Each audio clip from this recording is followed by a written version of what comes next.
All right, buckle up, everyone, because today we are diving headfirst into all things India.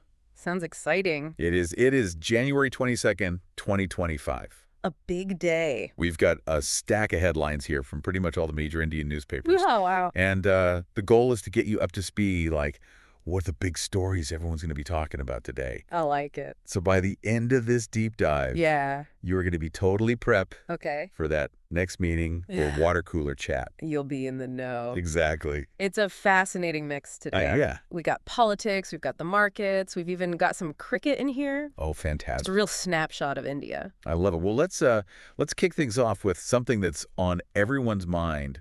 In Delhi right now, the assembly elections, Right. February 5th, they're coming up fast. They are.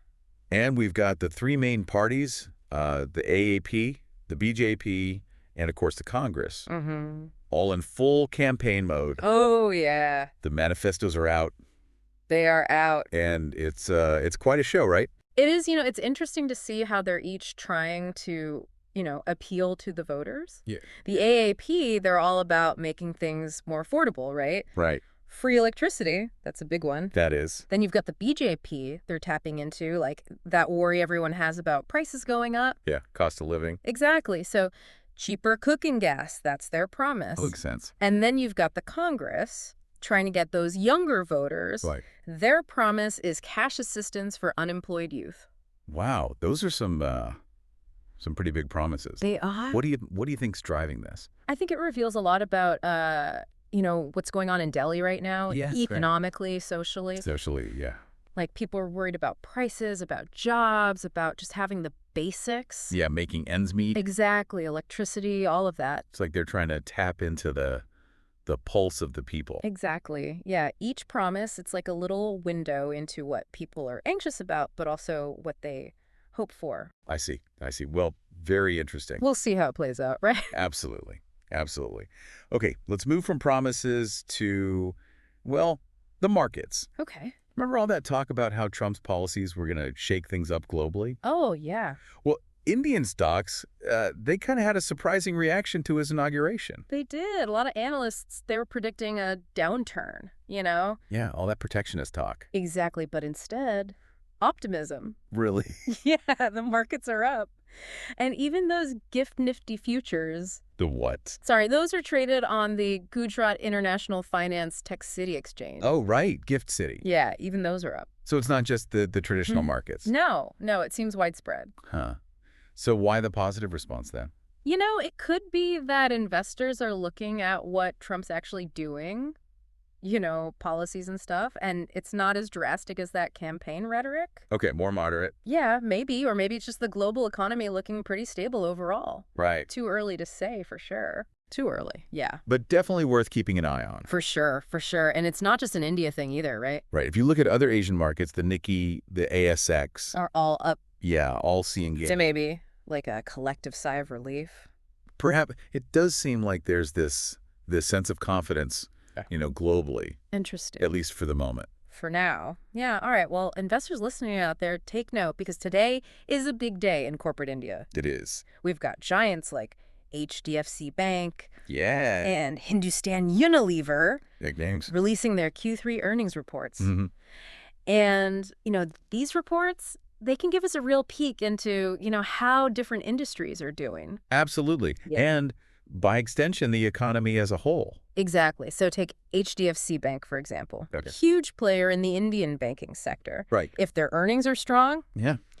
that could be a signal that lending is going well, consumer confidence is high. And the economy's on solid ground. Exactly. So it's Yeah. not just numbers on a page. Yeah. It's a real story, A window into what's happening. Absolutely. Okay. All right. Well, we've done politics. We've done finance. Uh-huh. Let's take a break from the serious stuff Okay. and talk a little cricket. Sounds good. Ranji Trophy. It's in full swing. It is. And we've got big names like Rohit Sharma Oh, yeah. and Rishabh Pant Mm-hmm. taking the field. So for those who might not be super familiar with Indian cricket, Yeah. the Ranji Trophy, it's like the premier domestic tournament. Okay. So it's a big deal, for the players Yeah. to showcase their talent. Right. And these matches, they're crucial for teams hoping to make the knockout stage. Every run counts. The stakes are high. Oh, yeah. And speaking of big matches, the likely lineup for India's first T20 international against England. I saw that. That has been revealed. Generating a lot of buzz. Oh, I bet cricket fans are always eager to see who makes the cut. For sure. It's that passion, you know. Absolutely. All right, well, shifting gears a bit, let's talk international affairs. Right. The Quad. Mm-hmm. That's the U.S., India, Japan, Australia. Right. They're having a meeting, foreign ministers, right after Trump's inauguration. Interesting timing. It is, right. I mean, with U.S. foreign policy still a bit of a question mark under Trump, Yeah. Lots of speculation. what do you think will be top of the agenda for this meeting? Well, you know, the Quad, they're always focused on this idea of a free and open Indo-Pacific region. Right. So that means things like maritime security, freedom of navigation, you know, making sure no one's trying to disrupt things. Maintaining stability, basically. Exactly. And given the current global situation, I wouldn't be surprised if China's growing influence is a big talking point. Yeah, makes sense. Concerns about the South China Sea, the Belt and Road Initiative, all of that. So the Quad might be trying to, like, present a united front. It's possible. We'll have to see how it plays out. Okay, let's do a quick run through of some other interesting headlines from today. All right. First up, the Delta Water and Infra Solutions IPO is opening. Oh, interesting. So that tells us something about investor interest in the infrastructure sector. For sure. Then we've got the Republic Day parade rehearsals, causing their usual traffic chaos in Delhi. Oh, yeah. I remember one year. Well, we'll have to save that story for another time. We've got a lot to cover. Oh, okay. And lastly, some interesting activity in the stock market. FIIs, they're selling shares, while DIIs are buying. Different perspectives there. It is. It's like a tug of war. Yeah! Who's going to win out? We'll see. We'll see. Okay. And to wrap up this first section, Okay. I've saved the most mind-blowing headline for last. I'm intrigued. AI Yes. is being used Okay. at the Mahakumbh. Wow. That's something else. It is the Mahakumbh, for those who don't know, Yeah. one of the largest religious gatherings in the world. Billions of pilgrims. Exactly. And they're using AI for crowd management Seriously. and safety.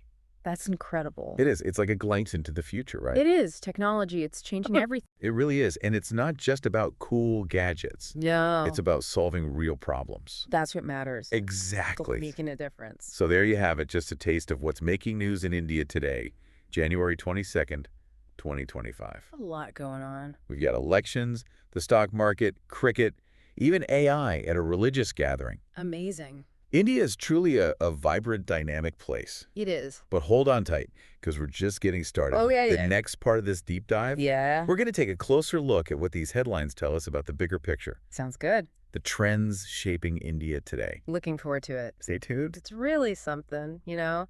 AI at the Mahakumbh. It is pretty wild. And at the same time, you have those traditional election campaigns going on. Yeah, the mix is what makes India so fascinating. It does. It does. But let's step back a bit from today's news, Mhm. Zoom out. Okay. Big picture, what kind of trends are you seeing here? Well, you know, India's economy, it's still a big story globally. The stock market's reaction to Trump, all the buzz around those earnings reports, Right. even that Delta Water IPO. What does that tell you? It tells me that India is still seen as a land of opportunity. Okay. Investors are paying attention. But we also saw those FIIs selling off, right? We did, but remember, the DIIs are buying. Right, the tug of war. It's a bit of a balancing act, but the overall story is still positive. Makes sense, makes sense. All right, back to those election promises for a sec. Yeah. Free electricity, cheaper gas, help for unemployed youth. Mm-hmm. What do you think those tell us about India right now? It shows what voters care about most, right? Yeah. The cost of living, jobs for young people, basic necessities. It's like a snapshot of like the hopes and anxieties of the people. Exactly. All three parties are addressing these issues in their own way, of course. So it's a sign of how important they are. Absolutely. Okay, let's shift gears, talk about India's role in the world, Okay. the Quad meeting with Trump just taking office. Yeah, that's a big one. Big one. What do you think they'll be discussing? Well, the Quad's always been about keeping the Indo-Pacific region, you know, free and open. Aye. So that means talking about maritime security, making sure trade routes are safe. Keeping things stable, basically. Exactly. And I wouldn't be surprised if China comes up a lot. Oh, definitely. All those concerns about their influence, South China Sea, all that. So maybe the Quad is trying to, like, show a united front? Could be. We'll have to wait and see what comes out of the meeting. Okay, we've talked economy, politics, global stuff. Mm-hmm. We also touched on that AI at the Mahakumbh. Right. Right. India really seems to be pushing the boundaries in tech. It is becoming a real hub for innovation. What's exciting is that it's not just about, fancy gadgets. No, it's about solving real problems, making things better. And that's what matters, Absolutely. making a difference. So it sounds like India's on a really good path.